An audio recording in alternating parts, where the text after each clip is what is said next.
भगवान विष्णु संसार के पालक हैं और जब जब संसार या मानव जाति पर किसी भी तरह का संकट आया है, उन्होंने अवतार लेकर जन कल्याण किया है। उन्होंने मछली जैसे छोटे प्राणी से लेकर भगवान राम और कृष्ण तक के रूप में जन्म लिया है। उनके 10 अवतारों में से एक दिलचस्प अवतार है कूर्म का अवतार। कूर्म का मतलब होता है कछुआ, जिसे कच्छप अर्थात कछुआ अवतार भी कहा गया है। भगवान विष्णु के अवतारों का स्वरूप ही केवल आश्चर्य में डालने वाला नहीं होता है, बल्कि अवतार के उद्देश्य भी अद्भुत होते हैं। उनके सभी अवतार एक अलौकिक कहानी का बखान करते हैं तथा सृष्टि और समस्त मानव जाति के उद्धार का कारण बनते हैं। तो चलिए जानते हैं कि भगवान विष्णु को आखिर किस तरह के कल्याण के लिए एक कछुए का अवतार लेना पड़ा।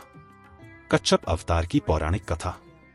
पौराणिक कथा के अनुसार एक बार देवताओं के राजा इंद्र अपने हाथी ऐरावत पर सवार होकर कहीं जा रहे थे। तभी मार्ग में उन्हें ऋषि दुर्वासा मिले। उन्होंने इंद्र को भगवान शिव द्वारा दी गई पारिजात पुष्प की एक माला भेंट की, जिसे इंद्र ने स्वयं धारण न करते हुए उसे अपने हाथी के गले में पहना दिया। लेकिन कुछ समय बाद हाथी ने माला को नीचे जमीन पर गिराकर उसे अपने पैरों से रौंद दिया। यह देखकर दुर्वासा ऋषि क्रोधित हो गए। उन्होंने तीनों लोकों से लक्ष्मी के नष्ट हो जाने और उन्होंने इंद्र समेत सभी देवताओं को शक्तिहीन होने का श्राप दे दिया।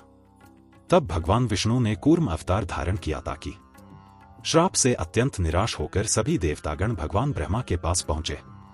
उन्होंने देवताओं को भगवान विष्णु से मिलने को कहा। सभी देवता ब्रह्मा जी की सलाह पर भगवान विष्णु के पास गए और उनसे मदद मांगी। भगवान विष्णु ने उन्हें यह सलाह दी कि वे क्षीर समुद्र का मंथन करें, जिससे अमृत निकलेगा।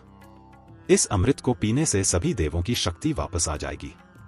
किंतु समुद्र मंथन का कार्य इतना भी आसान नहीं था। ऋषि के श्राप के कारण देवता अत्यंत निर्बल हो चुके थे, अतः समुद्र मंथन करना उनके वश की बात नहीं थी। देवताओं को एक विचार आया। उन्होंने असुरों को समुद्र मंथन से मिलने वाले अमृत का लालच दिया। अमृत के लालच में असुर देवताओं के साथ मिलकर समुद्र मंथन करने को सहमत हो गए। उन्होंने मंदराचल पर्वत को मथनी और वासुकी नाग को रस्सी के स्थान पर प्रयोग कर समुद्र मंथन प्रारंभ हो गया।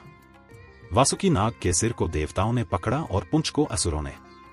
मंथन प्रारंभ होने के बाद समुद्र से की कीमती चीजें निकली और साथ में हलाहल विष भी निकला, जिसे महादेव ने अपने कंठ में धारण किया। लेकिन अमृत निकालना अभी भी बाकी था। अमृत निकलता इससे पहले ही मंदराचल पर्वत समुद्र में धंस कर डूबने लगा। तब भगवान विष्णु ने कूर्म अवतार धारण किया ताकि वह अपनी पीठ पर मंदराचल पर्वत का भार उठाया सकें और उनकी पीठ को आधार बनाकर फिर से समुद्र मंथन आरंभ हुआ।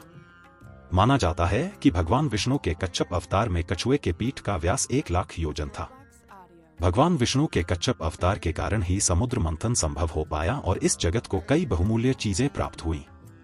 कच्छप अवतार के महत्व। 1 स्थिरता और बल। कच्छप अवतार में भगवान विष्णु का रूप स्थिर और बल से परिपूर्ण था, जिससे समुद्र मंथन की प्रक्रिया में मदद मिली। 2 समुद्र मंथन। कच्छप अवतार ने समुद्र मंथन को सफल बनाने में महत्वपूर्ण भूमिका निभाई। 3 आध्यात्मिक महत्व। कच्छप अवतार का यह संदेश है कि स्थिरता और संकल्प से कोई भी कार्य सफल हो सकता है। यह अवतार भगवान विष्णु के महान कार्यों का प्रतीक है और यह दर्शाता है कि भगवान ने सृष्टि के हर क्षेत्र में अपनी उपस्थिति दर्ज कराई है।